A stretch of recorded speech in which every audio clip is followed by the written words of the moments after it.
So thanks for joining us here today, Sampson. We're really lucky to have you here because you're a media guy. And we're trying to build this 5x5 and make a show.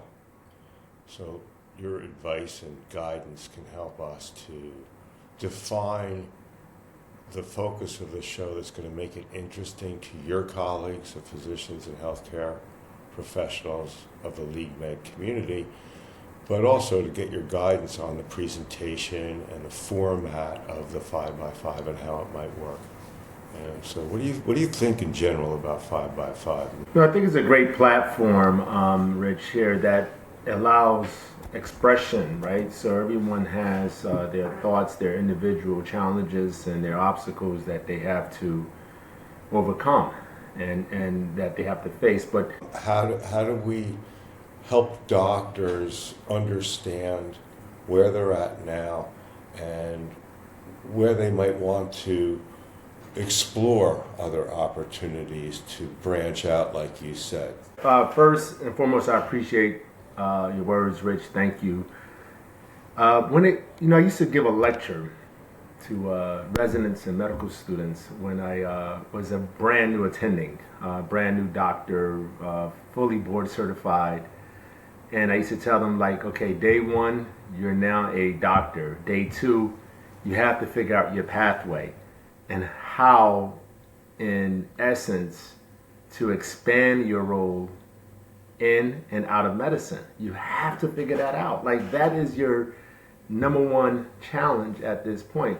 How does a doctor navigate these amazing changes from consolidations in practice management to a opening up to the community, as you said, of consumer healthcare driving in too? How does a doctor manage that? When I was talking before about finding your individual purpose, your purpose may be to practice orthopedic or to practice gynecology or to practice dermatology or internal medicine. Like, that may be your purpose. So, and that is fine, but I think I speak to so many clinicians that feel kind of pigeonholed, if you will, because they're married to their practice and they don't feel like they have an opportunity to explore other things that may speak to them. Tell us a little bit about what made you write the book and what doing that, how'd you do it? How did you do it? Yeah, all are bonded together by our similarities, but also by our stories. So when I realized, well, wow, Rich, you went through the same thing that I've been through when you were in school or as a parent or as an employee for an industry, and you decided you were going to take the leap of faith and do this your way, like, that is motivational, it's inspirational, and it's what it does is, I love this word catalyst. I learned it in chemistry some decades ago, right? But it's like being a catalyst from point A to point B. Sometimes you need to hear something from someone else to help it all make sense. And you'll be surprised what that sort of light switch does to galvanize all your thoughts. I think we can advance that mission to uplift people from the community to become physicians and healthcare workers and cycle them back into the community for that virtuous cycle of benefit for health and well-being. Yeah. For everyone.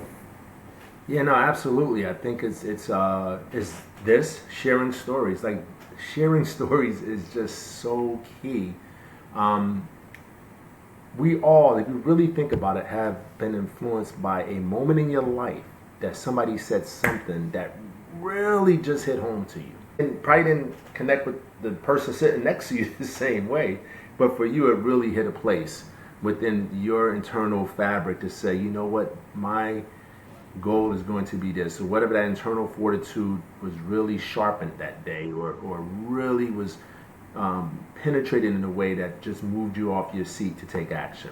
And so story sharing is important, one.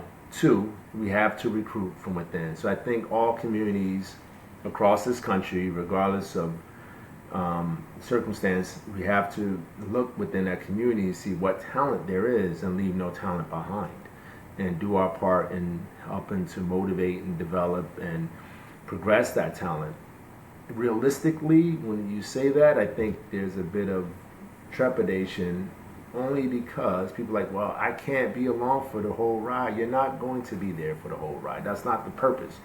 The purpose is to create an avenue for someone to think about and to take advantage of and to move towards. And then they have to do the work. These individuals or individual have to do the work, but at the same time, what you have done is create an avenue, a highway for them to take on their journey. And when you recruit from within, chances are people go back from where they came from in order to support, because then they want to correct in an altruistic way the things that they felt were not done right when they were young, or they didn't have that opportunity, or they weren't at the position that they are in now. So they want to go back and make a difference. And that's a beautiful thing, because then you help to strengthen those communities, you help to advance those communities, but that sort of coming together, the conglomerate of having these diverse pathways come together now help to build medicine, healthcare, and take it to another level. Well, you know, the financial burden that medical school puts on people, how do we overcome that? You have to do your due diligence in that aspect. And then like personally, I lived like a resident or a student for years after finishing residency. So I didn't go out and get the fancy car and the big house. You know, I was still renting a room in a home, driving my 15-year-old car, and I did that for years. And part of it was also realized at an early stage to the importance in which LeagueMed taps into an investment. Like, you have to, the earlier you can start some form of investment, as small as it may be, it's going to benefit you, because the one thing you can't get back is time, right? So, is there any last words of encouragement that you'd like to give the audience of what we're going to see in the next year or so, and how we respond to what's happening these days? I don't know what's going to come, what's going to happen, but I'm excited about the future, because I just think we're such in a great space of technology advancements and what's going to develop. At the